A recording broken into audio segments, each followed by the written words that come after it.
Hello दोस्तों, super education आपके अपने चैनल सुपर एजुकेशन 2.0 में आप लोगों का स्वागत है। और आज हम लोग दोस्तों क्लास 10 की साइंस और चैप्टर नंबर कौन सा पढ़ेंगे दोस्तों? 10th पढ़ेंगे। और इसमें हम लोग बहुत सारे जो थ्योरी थी और जो कुछ प्रूफ था उसको हमने कर लिया था। और इसके बाद आज हम दोस्तों करने वाले हैं अवतल दर्पण के लिए सूत्र का निगमन। यह जो अवतल दर्पण के लिए सूत्र का निगमन है दोस्तों, ये आप लोगों के लिए बहुत ज्यादा इंपॉर्टेंट होने वाला है, क्योंकि पेपर जो आप लोगों का होता है 10 का दोस्तों, जो पेपर होता है एग्जाम जो होता है उसमें एग्जाम में अवतल और उत्तल दर्पण के सूत्र का निगमन या उस पे बहुत सारे क्वेश्चन क्या होते हैं, पुटअप करते हैं, पूछते रहते हैं। तो दोस्तों अवतल दर्पण के लिए सूत्र का निगमन हम आपको बहुत डिटेल से और बहुत प्यार से बहुत अच्छे से बताने वाले हैं। और इसके बाद आप लोग क्या करिएगा, उत्तल दर्पण के लिए सूत्र का निगमन खुद करिएगा दोस्तों। अगर आप लोगों से नहीं होगा तो कमेंट बॉक्स में कमेंट करिएगा कि सर हमसे नहीं हो पा रहा है, हम क्या करेंगे दोस्तों उसको बता देंगे। तो आइए हम लोग स्टार्ट करते हैं कि अवतल दर्पण के लिए जो हमारे पास सूत्र का निगमन है, निगमन का मतलब प्रूफ, मतलब उसको आप प्रूफ करिए, साबित करिए, सिद्ध करिए। तो दोस्तों हमारे पास ये क्या बना हुआ है, अवतल दर्पण। अगर आप लोगों से पूछें कि अवतल दर्पण क्या होता है तो आप लोग कहेंगे कि सर जो अवतल दर्पण होता है, यदि किसी प्रकाश की किरणें या किसी वस्तु से चलने वाली प्रकाश की किरणें किसी दर्पण के दबे हुए तल से परावर्तित होती हैं या किसी दर्पण के दबे हुए तल से टकराने के बाद वो अपने दिशा में क्या परिवर्तन लाती हैं, तो उसको हम क्या कहते हैं, उस दर्पण को अवतल दर्पण कहते हैं दोस्तों। क्या कहते हैं? अवतल दर्पण कहते हैं। तो आइए देखते हैं अवतल दर्पण के लिए सूत्र का निगमन कैसे किया जाता है। तो दोस्तों हमारे पास यहाँ पे अवतल दर्पण है और अवतल दर्पण में ये हमारे पास क्या है दोस्तों, ये इसका क्या है, मुख्य अक्ष है। क्या है दोस्तों? मुख्य अक्ष। आप लोग बहुत अच्छे से जानते हैं कि ये वाली रेखा क्या है, मुख्य अक्ष। ये आपका दोस्तों फोकस है, वक्रता केंद्र है और यहाँ पे क्या है, ध्रुव है। और एम एन हमारे पास क्या है दोस्तों, इसका दर्पण का द्वारक है। क्या है? द्वारक। तो आइए दोस्तों यहाँ पे एक वस्तु रखी हुई है ए बी, बहुत प्यार से, बहुत अच्छे से, बहुत आराम से देखिए, कोई जल्दबाजी नहीं है। तो दोस्तों इस वस्तु जो हमारे पास है वो क्या है, ए बी, वस्तु ए बी। और वस्तु ए बी का जो हमारे पास प्रतिबिंब बन रहा है दोस्तों, वो इसका प्रतिबिंब उल्टा बन रहा है और वो भी क्या बन रहा है, ए डैश और बी डैश बन रहा है दोस्तों। तो हम लोग देखेंगे उल्टा बन रहा है, वास्तविक बन रहा है और वस्तु से छोटा बन रहा है। ये चीज हम आप लोगों को बहुत अच्छे से बता चुके हैं। तो इसीलिए इसमें कुछ नहीं, ये बड़ा है, कैसा बन रहा है, छोटा बन रहा है। इधर हमारे पास क्या होता है, इधर क्या होता है, सीधा होता है, तो इधर उल्टा बन रहा है। ए भी वास्तविक है, ए भी वास्तविक, क्योंकि दर्पण के ध्रुव के लेफ्ट साइड में बन रहा है, इधर बनता तो आभासी होता है ना दोस्तों। तो आइए इसके प्रूफ के बारे में चलते हैं। और प्रूफ करने से पहले जिस चीज के बारे में यहाँ पे हमने डिस्कस किया है उसको हमने यहाँ पे लिखा है। जैसे देखिए यहाँ पे एक वस्तु रखी है और इस वस्तु से दो किरणें चल रही है। इस वस्तु से दोस्तों कितनी किरणें चल रही है, दो किरणें चल रही है। अब इस वस्तु से हमारे पास जब दोस्तों दो किरणें चल रही हैं तो एक किरण, हम लोग नियम में पढ़ चुके हैं, जब कोई किरण दर्पण से टकराती है और मुख्य अक्ष के समांतर होती है तो कहां से होके जाती है, कहां से, बिल्कुल सही, फोकस से होके जाती है दोस्तों। कहां से होके जाती है, फोकस से होके जाती है। और यदि कोई किरण वक्रता केंद्र से होके जाती है तो दर्पण में टकराने के बाद क्या होता है, उसी मार्ग पे वापस लौट जाती है दोस्तों। बहुत अच्छे, उसी मार्ग पे वापस लौट जाती है। तो उसका प्रतिबिंब, और जब दोनों किरणें परावर्तित होने के बाद जिस बिंदु पर दोस्तों एक दूसरे को काटती हैं उसको हम क्या कहते हैं, वहां पे हमारा क्या बनता है, प्रतिबिंब बनता है। और उसको देखते हैं कि हमारा प्रतिबिंब कैसा बना हुआ है। तो हमारा प्रतिबिंब दोस्तों उल्टा बना हुआ है। कैसा बना हुआ है, उल्टा बना हुआ है दोस्तों। तो आइए वही चीज लिखें कि अवतल दर्पण से किसी वस्तु ए बी के प्रतिबिंब A1 B1 का बनना प्रदर्शित है, मतलब इसका जो प्रतिबिंब बन रहा है दोस्तों वो क्या बन रहा है, A1 और B1 कह सकते हैं, A डैश और B डैश कह सकते हैं। उसमें कोई प्रॉब्लम आप लोगों को नहीं होनी चाहिए। तो आइए दोस्तों हम लोग देखते हैं कि दर्पण के ध्रुव से वस्तु की दूरी u है। दर्पण के ध्रुव से जो वस्तु की दूरी है वो क्या है, u है। कहने का मतलब है कि ये दर्पण का ध्रुव है और ये वस्तु की दूरी है। तो यहां से यहां तक की हमारे पास जो दूरी है वो दोस्तों क्या है, वो क्या है दोस्तों, u है। क्या है, u है। और आगे हमारे पास क्या है, कि प्रतिबिंब की जो दूरी है वो b है, कहां से, दर्पण के ध्रुव से, मतलब ये जो हमारे पास दूरी है दर्पण के ध्रुव से वो क्या हो गई दोस्तों, b हो गई। आगे दिया हुआ है कि दर्पण की फोकस क्या है, f है, मतलब कहने का दोस्तों ये जो यहां से यहां तक की डिस्टेंस है वो क्या है, f है। क्या है दोस्तों, f है। आप लोग ये चीज अच्छे से समझ चुके हैं। आइए हम एक लाइन और लिखे हैं और उसको समझते हैं। तो है दिया हुआ है कि बिंदु कैपिटल M से मुख्य अक्ष पर लंब MN है, मुख्य अक्ष पर लंब क्या है, MN। तो आप लोग देखिए क्या ये जो MN है वो किसी के समांतर है, समांतर, ये रेखा है, तो ऐसी रेखा इसके ऊपर इसके नीचे कहीं दिखाई दे रही है, देखिए ये रेखा है, बिल्कुल सही, AB। क्या है दोस्तों, AB। तो हम कह सकते हैं कि जो हमारे पास यहाँ पे दोस्तों MN है वो क्या है, AB के बराबर है। किसके बराबर है, AB के बराबर है। अब हम लोग आगे दोस्तों इसका प्रूफ देखेंगे। क्या देखेंगे दोस्तों, इसका प्रूफ। तो आइए यहाँ पे हम देखेंगे कि हमारे पास एक त्रिभुज दिखाई दे रहा है। त्रिभुज क्या है दोस्तों, यहाँ पे ABC त्रिभुज क्या है दोस्तों, यहाँ पे हमारे पास ABC एक क्या दिखाई दे रहा है, एक त्रिभुज दिखाई दे रहा है जो क्या है ABC। और इस त्रिभुज को निसंदेह हम BAC भी कह सकते हैं दोस्तों। क्या कह सकते हैं दोस्तों, BAC। तो आइए लिखते हैं कि त्रिभुज BAC तथा त्रिभुज, और कहां पे त्रिभुज दिखाई दे रहा है वो ध्यान से बहुत अच्छे से, ये और ये BAC, ये A, और एक त्रिभुज दिखाई दे रहा B1C1 और B1A1 और C। क्या है दोस्तों, B1A1 और C। मतलब जो हमारे पास त्रिभुज दिखाई दिया BAC दिखाई दिया त्रिभुज, देखिए आप लोग BAC। क्या है दोस्तों, BAC। अब हमारे पास जो त्रिभुज दिखाई दे रहा है कि B1A1 और C, यहां पे लिखेंगे त्रिभुज B1A1 और क्या है दोस्तों, C है। तो यहां पे लिखेंगे में। अब हम करने क्या वाले हैं, बहुत ध्यान से देखिए।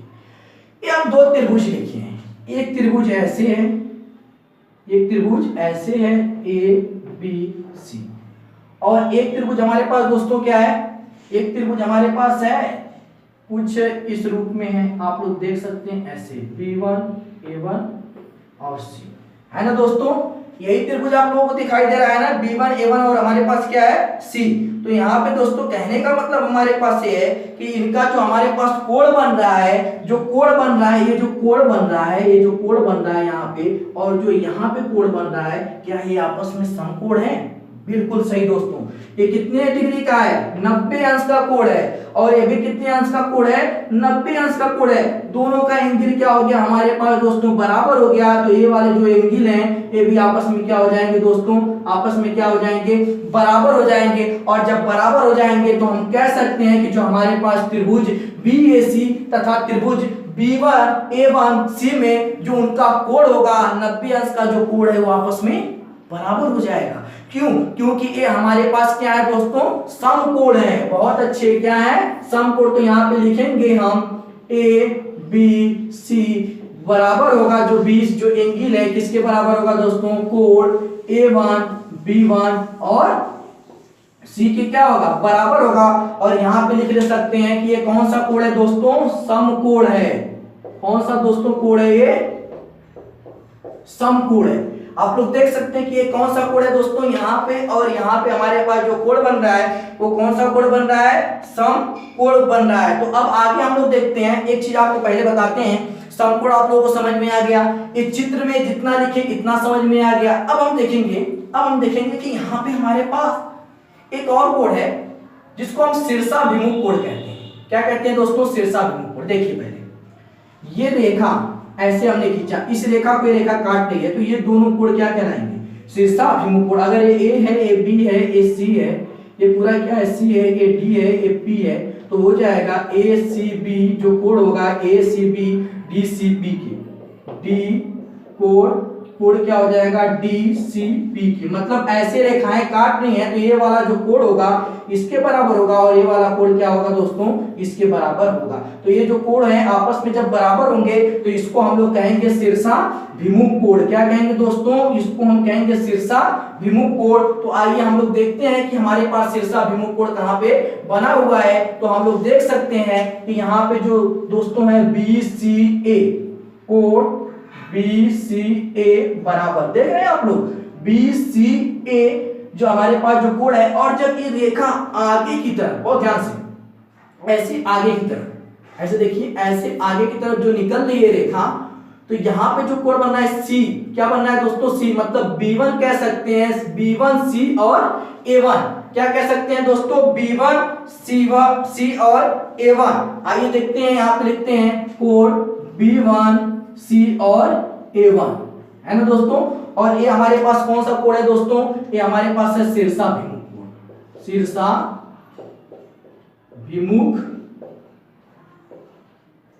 कोण। कौन सा दोस्तों कोण है, ये शीर्षाभिमुख कोण है, ठीक ना। अब हम लोग आगे देखेंगे दोस्तों इस त्रिभुज में, बहुत ध्यान से इसको देखना है, बहुत ध्यान से। अब हम लोग आगे देखेंगे जो हमारे पास समरूप जो त्रिभुजों के नियम से, जो हमारे पास यहाँ पे लिखेंगे समरूप, यहाँ पे लिखेंगे दोस्तों समरूप त्रिभुजों के नियम से। आखिर समरूप त्रिभुज का हमारे पास नियम क्या होता है, समरूप त्रिभुज का नियम क्या होता है, तो देखिए सबसे पहले समझ लीजिए, ये कुछ बना हुआ है इस रूप में, ऐसे बना है ABC, ऐसे बना है ना दोस्तों, ABC, और आगे हमारे पास क्या बना हुआ है, इसको हम अगर आगे बढ़ाते हैं तो ये आगे चला गया, ये इधर चला गया दोस्तों, और फिर यहाँ पे हमारे पास ये जो B1 है, और ये यहाँ पे क्या है, A1 है दोस्तों, ये C है, ये क्या है, C। ऐसा ही चित्र इसमें आप लोगों को दिखाई दे रहा होगा, ठीक ना। अब जब ऐसा ही चित्र दिखाई दे रहा है तो समरूप त्रिभुजों के नियम हमारे पास क्या है, देखिए समरूप त्रिभुज के नियम ये है कि ये जो हमारे पास लंब है, ये जो लंब है और ये जो लंब है, इन दोनों को अनुपात में लिखेंगे। कहने का मतलब है कि हम लिखेंगे, यहाँ पे हम लिखेंगे, इसको थोड़ा सा छोटा कर देते हैं, हम लिखेंगे कि AB बटे में A1 और B1 बराबर, त्रिभुज का, समरूप त्रिभुज का नियम बता रहे हैं। ये जो हमारे पास क्या है, लंब है, ये लंब का क्या लिखते हैं, अनुपात लिखते हैं दोस्तों। और जब लंब का हम अनुपात लिख लेते हैं तो उसके बाद आधार देखते हैं कहाँ पे, तो ये हो गया इसका आधार BC, और ये हो गया B1C इसका आधार हो गया, इन दोनों का अनुपात लिख देते तो हो जाएगा दोस्तों BC बटे में हो जाएगा हमारे पास, यहाँ पे हो जाएगा B1 दोस्तों, क्या हो जाएगा B1C, क्या हो जाएगा दोस्तों B1C। तो कहने का मतलब हमारे पास क्या है कि जब हमारे पास समरूप त्रिभुज का नियम लिखना रहता है दोस्तों, तो वहां पे लंब का बटा लंब, जो दो त्रिभुज होते हैं, दोनों त्रिभुज का जो लंब होता है उनका अनुपात, और दोनों त्रिभुजों के आधार का अनुपात हम लोग लिख लेते हैं, और तो हमारे पास क्या हो जाता है दोस्तों, वो समरूप त्रिभुज का क्या हो जाता है, नियम हो जाता है। और जैसे वो समरूप त्रिभुज का हमारे पास दोस्तों नियम बनता है, तो हम उसको कहते हैं क्या, समीकरण नंबर, इसको हम कह लेंगे दोस्तों यहाँ पे 1, फिर क्या हो जाएगा समीकरण नंबर 1।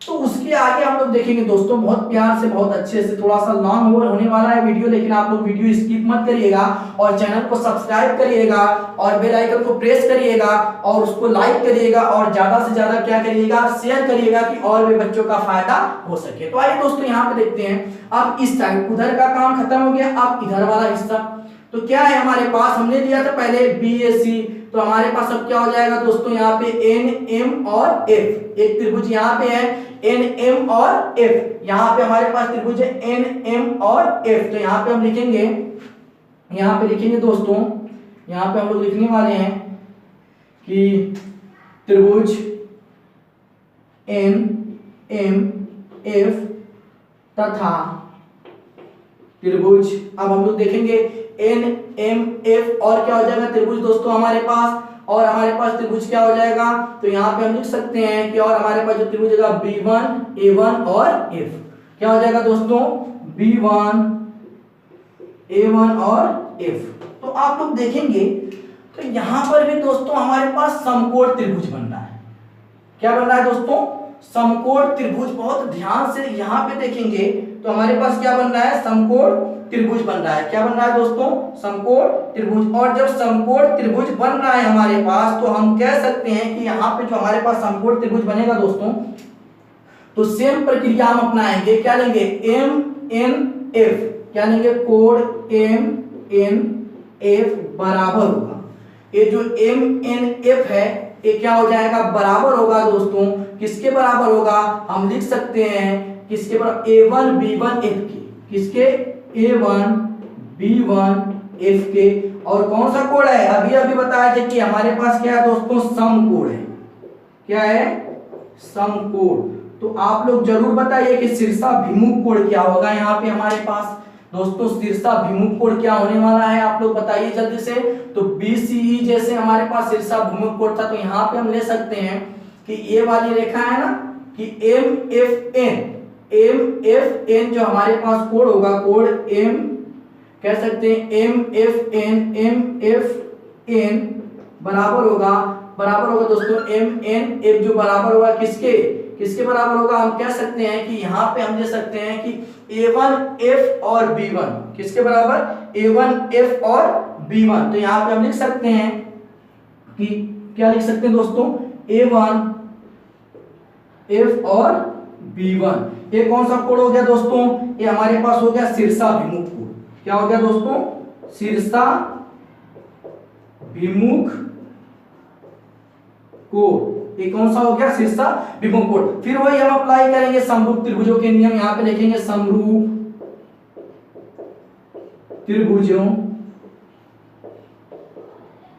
के नियम से, समरूप त्रिभुजों के क्या चीज दोस्तों, नियम से। और सेम प्रोसेस इस पे हम लगाएंगे, तो हमारे पास क्या हो जाएगा, MN ये जो लंब है और ये लंब है, यही है ना, MN हमारे पास क्या हो जाएगा दोस्तों, A1 और B1 का जो हमारे पास यहाँ पे लंब आपको दिखाई दे रहा है वो क्या हो जाएगा, MN, और हमारे पास क्या हो जाएगा दोस्तों, MN A1 B1। और यहाँ पे हो जाएगा दोस्तों जो FN है, जो हमारे पास FN है, इसका जो आधार जुड़ा है FB1 से हो जाएगा, FN जो हमारे पास है ये आधार, और यहाँ पे आधार क्या हो जाएगा, FB1। इसको हम लेंगे दोस्तों समीकरण नंबर 2। क्या लेंगे दोस्तों, समीकरण नंबर 2। तो आप लोग इसका स्क्रीनशॉट करिए जल्दी से, और जल्दी से आप लोग स्क्रीनशॉट करिए, फिर आगे बताया जा रहा है।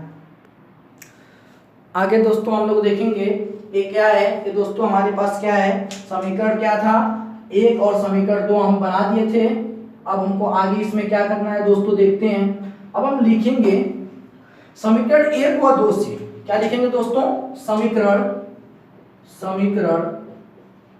1 व 2 से। तो समीकरण 1 व 2 से आप लोग देखेंगे, अगर बहुत ध्यान से आप लोग देखेंगे कि जो हम समीकरण 1 व 2 से लिखे हैं यहाँ पे दोस्तों, यहाँ पे जो हमारे पास क्लियर आप लोगों को दिखाई दे रहा होगा कि जो 1 व 2 से हमने लिखा, वो जो AB और अपन क्या है हमारे पास दोस्तों, हम देखे थे कि जो MN है, पहले देखे थे जो MN है वो AB के बराबर है।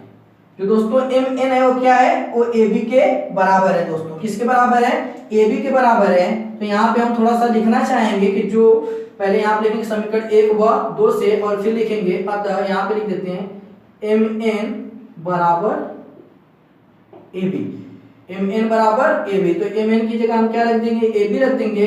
और जब MN की जगह पहले इसको आप लिख लीजिए कि अतः MN बराबर AB, ठीक ना। तो यहाँ पे क्या हो जाएगा कि AB बटे में A1 B1 equal to FN और FB1। समीकरण नंबर 2 दोस्तों, इसको मान लेते हैं समीकरण नंबर 2। अब यहाँ पे हम आगे लिखेंगे कि समीकरण 1 व 2 से, समीकरण 1 व 2 से, यहाँ पे लिख रहे हैं समीकरण 1 व 2 से दोस्तों। तो आप लोग देखेंगे कि जो AB A1 B1 है, यहाँ पे भी AB A1 B1 है। तो कहने का मतलब दोस्तों कि ये जो हमारे पास वैल्यू है, जब हमारे पास x बराबर y होता है और x बराबर z होता है, क्या होता है z, तो इसको छोड़ देते हैं और ये वाली वैल्यू y बराबर z आपस में क्या हो जाती है, बराबर। तो इसको और इसको छोड़ देंगे तो इसके बराबर क्या हो जाएगा, ये वाली वैल्यू। तो लिख सकते हैं BC बटे में B1C इक्वल टू FN बटे में हो जाएगा FB1। दोस्तों आप लोग अच्छे से समझ पा रहे होंगे इसको, हम इसको यहाँ पे मिटा दे रहे हैं। आगे हम देखते हैं कि यहाँ पे जो हमारे पास बनने वाला है बहुत ध्यान से देखिएगा, BC बटे में B1C इक्वल टू FN बटे में FBN। तो कहने का मतलब ये है दोस्तों कि हमारे पास यदि दर्पण का यहाँ पे लिखेंगे यदि दर्पण का द्वारक छोटा कर दिया जाए, क्या कर दिया जाए? छोटा कर दिया जाए, बिंदु P, बिंदु जो हमारे पास बिंदु N है, अगर उसको क्या कर दिया जाए, दर्पण का द्वारक छोटा करने का मतलब ये हमारे पास दोस्तों कि अगर मान लीजिए कि A और नीचे आएगा, कहाँ आएगा? और नीचे आएगा। बिंदु हमारे पास जो N है, ध्रुव P के बहुत ज्यादा निकट हो जाएगा। कहने का मतलब दर्पण का द्वारक जो छोटा कर दिया, मतलब ये M यहाँ पे आएगा तो ये रेखा खींचेंगे तो यहाँ पे आएगी, और तब करेंगे तो यहाँ पे। तो कहने का मतलब जो बिंदु N है, बिंदु N क्या हो जाएगा? P के बहुत समीप हो जाएगा। क्या हो जाएगा? समीप हो जाएगा। और जब दोस्तों समीप हो जाएगा तब हम कह सकते हैं कि FN बराबर FP। तो हमारे पास चुकी हो जाएगा कि BC बटे में B1C इक्वल टू FN की जगह रखेंगे FP बटे में क्या हो जाएगा दोस्तों? FB1। अब हम लोग आगे देखेंगे बहुत ध्यान से। ये हमारे पास क्या आ गया दोस्तों? यहां से हमने लिया FN क्या हो जाएगा? FP के बराबर हो जाएगा। अब हम लोग दोस्तों आगे देखेंगे यहाँ पे बहुत आराम से कि इसको लिख लेते हैं हम लोग दोस्तों समीकरण नंबर 3 और लिखेंगे समीकरण 3 से। क्या लिखेंगे दोस्तों? समीकरण 3 से। आइए देखते हैं। इक्वेशन बनाने का मतलब है कि क्लियर होती है चीजें और समझ में आएगी आप लोगों को। देखते हैं, देखिए जो BC है, यही है ना, यही BC है ना, लाइन खींच लेते हैं, लाइन खींचते हैं और समझाते हैं आप लोगों को। ये है, ये BC, सॉरी ये P है और ये क्या है हमारे पास? यहाँ पे C है, ये BC है। अगर आप ये बताइए कि इसके बराबर वैल्यू कौन सी होगी? इसके बराबर अगर पूरे में से, इस पूरे में से इतना घटा दिया जाए, मतलब PB में से पूरे में से अगर इसको घटा दिया जाए तो क्या मिलेगा हमको? BC मिल जाएगा दोस्तों। क्या मिल जाएगा? BC। मतलब BC के जगह हम लिख सकते हैं कि PB माइनस PC। अब आगे देखिए। अच्छा नहीं समझ में आया? अच्छा रुकिए, देखिए यहाँ पे एक रेखा है, ठीक ना? ये पूरी रेखा 10 मीटर की है। कितनी मीटर की? 10 मीटर की। ये हमारे पास B है, ये हमारे पास B है और ये C है। ये 10 मीटर, PB 10 मीटर की है और BC 5 मीटर की है। तो BC जो है 3 मीटर की है, तो PC क्या होगी? सर 10 में से 3 घटा दीजिए, ये 7 हो जाएगी। कैसे?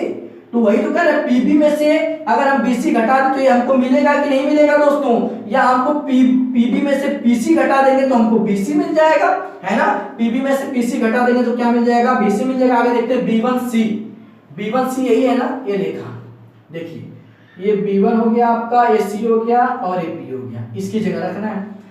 तो B1C यही है, तो PC में से PB1 घटा दीजिए, PC में से PB1 PC में से PB1 घटा देंगे तो ये चीज मिल जाएगा। ये भी क्लियर हो गया। आइए देखते हैं FP दोस्तों। जो FP हमारे पास है वो आप लोग देख रहे होंगे, उसको घटाने की जरूरत नहीं है, वो FP आप उतार सकते हैं FP बटे में। अब FB1 यही है ना, तो जो हमारे पास FB1 जो हमारे पास है, इसको आइए देख लेते हैं कि ये जो रेखा है ये P है, ये B1 है, ये F है, FB1। तो PB1 में से PF घटा देते हैं, PF क्या करते हैं? घटा देते हैं। PB1 में से PF को माइनस कर देंगे दोस्तों, तो हमारे पास क्या हो जाएगा? ये मान सारे ये आप लोग को 100% क्लियर समझ में आएगा। हम लिखते हैं समीकरण नंबर 4 और यहाँ पे लिखेंगे समीकरण 4 में चिन्ह सहित मान रखने पर, मान रखने वाला। जब चिन्ह सहित दोस्तों मान रखेंगे तो हमारे पास क्या हो जाएगा, जो फोकस दूरी है, जो फोकस दूरी है यहाँ पे लिखेंगे फोकस दूरी, या ऐसे लिख सकते हैं पी एफ का मान जो है माइनस एफ, और क्या हो जाएगा, पी एफ का मान -1 हो जाएगा, और पी बी का मान जो हमारे पास हो जाएगा -u, पी बी का मान हो जाएगा -u दोस्तों। अब आगे हम लोग देखेंगे पी बी का, पी सी का मान, पी सी का जो हमारे पास मान होगा वो होगा, यहाँ पे लिख सकते हैं वक्रता त्रिज्या पी सी बराबर -r हो जाएगा दोस्तों। पी सी हमारे पास क्या है, पी सी वक्रता त्रिज्या है, क्या दोस्तों, पी सी हमारे पास क्या है, वक्रता त्रिज्या। यहाँ पे हम दर्शा देते हैं, जो पी सी हमारे पास यहाँ पे लिखते हैं -r, ये क्या है, वक्रता त्रिज्या है पी सी।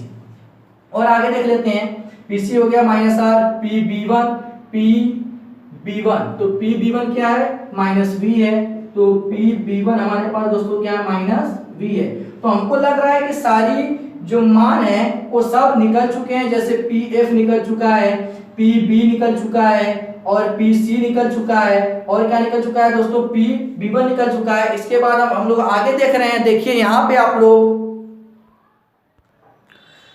सारे मान निकल चुके हैं दोस्तों, तो इसको क्या करेंगे, समीकरण नंबर 4 में रख देंगे। तो यहाँ पे हम लिखते हैं समीकरण नंबर 4 से, क्या लिखते हैं दोस्तों, समीकरण नंबर 4 में सब मान ठाक रखेंगे। तो समीकरण नंबर 4 क्या था, पीबी, पीबी की जगह क्या रखेंगे, -u, पीबी की जगह क्या रखेंगे दोस्तों, -u रखेंगे, यहाँ पे रखते हैं, पीबी की जगह -u हो गया, और फिर पीसी की जगह क्या रखेंगे दोस्तों, -r, तो माइनस माइनस क्या हो जाएगा, प्लस हो जाएगा, और फिर बटे में यहाँ पे लिखेंगे, फिर पीसी की जगह क्या रखेंगे, -r रख देंगे दोस्तों, पी बी वन की जगह क्या रखेंगे, पी बी वन की जगह -v, तो +v हो जाएगा, ये बराबर का निशान लगाएंगे, पी एफ की जगह रखेंगे -f, तो ये -f हो गया दोस्तों, और यहाँ पे पी बी वन की जगह फिर -v रख देंगे, और फिर दोस्तों क्या करेंगे, पी एफ की जगह फिर -f +f हो जाएगा। और एक चीज जानिए आप लोग, और एक चीज जानिए, जो माइनस यहाँ पे जो f है, जो फोकस दूरी है, तो जो यहाँ पे हमारे पास दोस्तों जो पीसी की जगह हमने r रखा है, r, तो r बराबर हमारे पास होता है -f बराबर -2f, क्या होता है, -2f, तो मतलब जहाँ पे हमने -r रखा है वहाँ पे क्या हो जाएगा दोस्तों, -2f हो जाएगा। तो मतलब हम इसको ऐसे लिख सकते हैं, हम इसको ऐसे लिख सकते हैं कि यहाँ पे हमारे पास क्या r था, तो जब -2f होगा तो माइनस से माइनस कैंसिल, तो r बराबर क्या हो गया, 2f हो गया। तो अब हम r की जगह क्या रख सकते हैं, 2f, यहाँ पे 2f प्लस स्मॉल v बराबर हो जाएगा, यहाँ पे हम लिख सकते हैं -f, और अपान में -v, और प्लस हो जाएगा दोस्तों f। अब हम लोग इसको रब करते हैं, और आगे इसको क्या करते हैं दोस्तों, सॉल्व करते हैं, आगे क्या करते हैं, सॉल्व करते हैं। और जब जैसे ही हम आगे सॉल्व करेंगे तो हमारे पास अवतल दर्पण के सूत्र का निगमन हमको दोस्तों मिल जाएगा। तो आप लोग बहुत ध्यान से देखिए इसको, बहुत ध्यान से, तो ये चीजें क्या होगी दोस्तों, क्लियर होगी, क्योंकि हमने यहाँ पे r -r बराबर क्या होता है, 2f होता है, -r बराबर दोस्तों क्या होता है, 2f। तो वहां पे हमने क्या कर दिया दोस्तों, मान रख दिया, क्या किए हम, वहां पे मान रख दिए। तो अब हम क्या करेंगे दोस्तों, यहाँ पे इसका क्रॉस मल्टीप्लाई करेंगे, तिर्यक गुणा जिसको कहते हैं, आइए देखते हैं इसका इसमें, तो -u प्लस 2f, और यहाँ पे हो जाएगा -v प्लस f, ये क्या हो जाएगा दोस्तों, -v प्लस f बराबर -f, और ये हो जाएगा -2f plus v, -2f plus v, multiply कर देते हैं, u का v में करेंगे तो प्लस uv हो जाएगा, u का f में करेंगे तो -uf हो जाएगा, और अगर 2f का -v में करेंगे तो -2fv हो जाएगा, 2f का f में करेंगे तो +2f स्क्वायर हो जाएगा दोस्तों। फिर बराबर के बाद हम लिखेंगे f का किस में करेंगे, -2f में करेंगे तो हो जाएगा, f का इसमें करेंगे तो हो जाएगा प्लस लिखने की जरूरत नहीं है, 2f स्क्वायर हो जाएगा, और फिर इसमें कर देंगे तो हो जाएगा दोस्तों -fv। आप लोग देखेंगे कि ये दोनों प्लस में, और बराबर के बाद जब इसको इधर लेके जाएगा तो कैंसिल हो जाएगा, तो इसको हम यहीं पे काट देते हैं। और यहाँ पे हम हमारे पास क्या हो गया देखते हैं, ये uv था ना, ये कितना था uv, ये कितना था दोस्तों, u का v में किया तो माइनस यू, और u का हमने f में कर दिया तो कितना हो गया माइनस f। आगे देखिए इसको हम इसी तरीके से उतार लेते हैं, u f minus 2f v, इस माइनस एफ वी को इधर लेके आते हैं तो हो जाएगा प्लस एफ वी बराबर 0। तो यहाँ पे U V minus U F, इसमें से इसको घटा देंगे तो माइनस हो जाएगा हमारे पास एफ वी बराबर 0। अब हम लोग को दोस्तों बहुत ज्यादा इसमें कुछ करना नहीं है, हम लोग इसमें क्या करने वाले हैं, आप लोग बहुत ध्यान से देखिएगा। अगर इस वाले कंडीशन को हम क्या करते हैं, जैसे मान लीजिए U V minus U F है, और क्या है दोस्तों यहाँ पे, यहाँ से हमने क्या किया है, उसका गुणा कर दिया है। क्या कर दिया है दोस्तों, गुणा कर दिया है। तो हम इसको ऐसे भी लिख सकते हैं कि देखिए u v बराबर लिख सकते हैं दोस्तों u f plus F V, u f plus F V. अब लिखेंगे दोनों पक्षों में u v f से भाग देने पर, क्या करने पर, भाग देने पर। और अगर भाग देंगे तो u v f बराबर u f और u v f plus F V u v f, इससे कट गया, तो 1/f बराबर दोस्तों हमारे पास आ गया 1/v प्लस 1/u। और इस तरीके से इस सूत्र का क्या हो गया, निगमन हो गया दोस्तों। इस सूत्र का क्या हो गया दोस्तों, निगमन हो गया। तो आप लोगों से कहना ये है कि हमने अवतल दर्पण के लिए सूत्र का क्या कर दिया, निगमन कर दिया। सेम यही प्रोसेस लेके आप लोग क्या करिएगा, उत्तल दर्पण का इसी तरीके से निगमन करिएगा। और अगर आप लोगों से नहीं हो पाएगा तो कमेंट बॉक्स में कमेंट करिएगा कि सर नहीं हो पा रहा है, तो हम लोग क्या करेंगे, उसको दोबारा से यहाँ पे बता देंगे और आप लोगों को समझ में आ जाएगा। तो दोस्तों जो हमारे चैनल से पहली बार जुड़े हैं, कलम से कल बदलने के लिए उस तैयार हो जाइए और हमारे चैनल को सब्सक्राइब करिए और उसको लाइक करिए, बेल आइकन को प्रेस करिए कि हम कलम से कल को बदल सकें। और चैनल को सब शेयर करिए ज्यादा से ज्यादा कि और भी बच्चे हमसे जुड़ सकें। Thank you.